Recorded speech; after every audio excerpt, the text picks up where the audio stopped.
In this video, I will show you how to convert an Excel file into a Word document. Converting an Excel spreadsheet to the Word makes it easier to format your data, present it neatly, and share it inside reports or text-based documents. So let's get started. Let's say this is my Excel sheet with sample employee data. To convert this Excel sheet into a Word document, first open Microsoft Word. Now click on Insert tab on the Word ribbon. In the text section, click on Object. A new dialog box will appear. Here, choose the tab that says Create from File.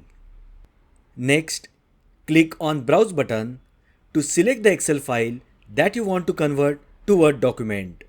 So let's select our Excel file. If you want any changes made in your Excel file to automatically update inside Word document, then check the option Link to File.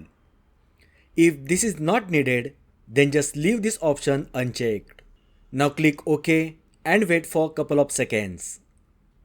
Once done, your Excel table will be successfully inserted into Word document. Simply save the Word file and you are done.